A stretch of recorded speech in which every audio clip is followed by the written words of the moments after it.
We're almost done with this lesson, but now that we've put all this time and energy into creating all these styles, wouldn't it be nice if we could just use the same styles on every other page where we want 2 columns of text like this? That's when you want to create external style sheets, because then you can attach them to multiple pages. So we've already got one external style sheet on this page. That's our layout CSS, which has most of the styles that are used in this site.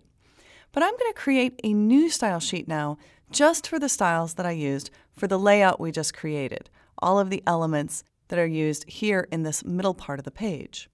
And the easiest way to do this, now that I've created them as internal styles, is to create a new style sheet, which you do by simply choosing File, New, and then you want a blank page, and we want the page type to be CSS.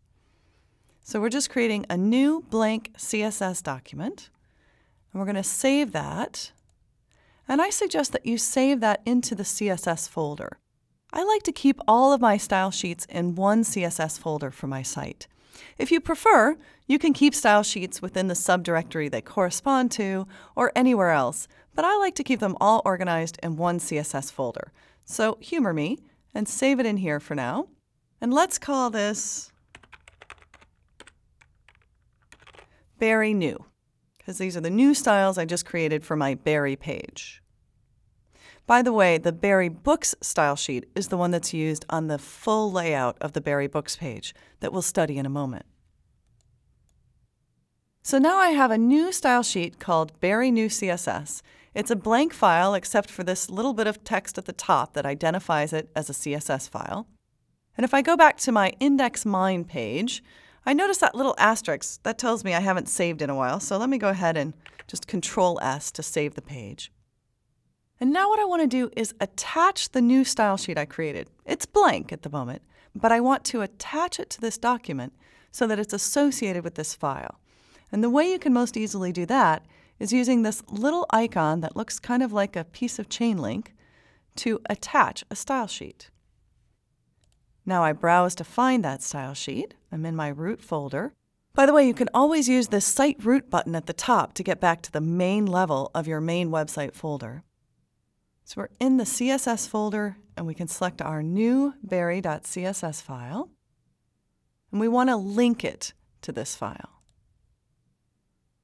Now we can move all of the styles we created in this page into our new external style sheet by simply clicking and dragging them into place.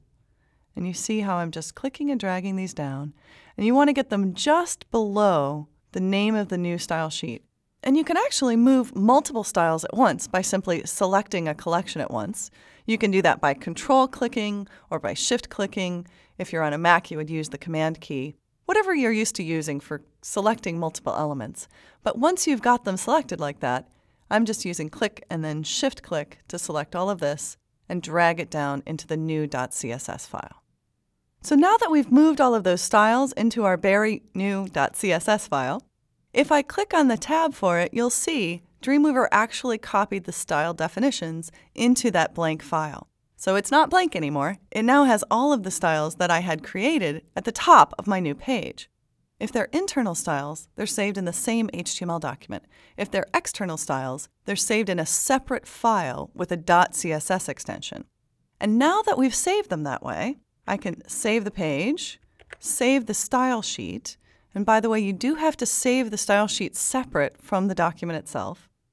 And now I could attach this style sheet to any other page in my site, just as I can attach this style sheet to any other page of my site.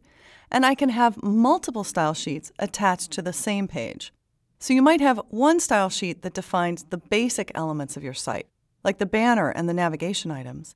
And then you might have a second style sheet that only defines the elements within the main area of each page. It's a great way to both keep track of the styles in your site, because as you add more styles, it can get complicated to find them in a long style sheet. But it also helps make sure that you don't end up having multiple styles with the same name that might conflict. If they're in separate documents like this, and you know that they only apply to certain elements, it can help you keep track. Just make sure you don't end up with multiple styles in different style sheets that conflict. It does get complicated fast, but keeping them in separate style sheets can help you keep track of the styles in your site.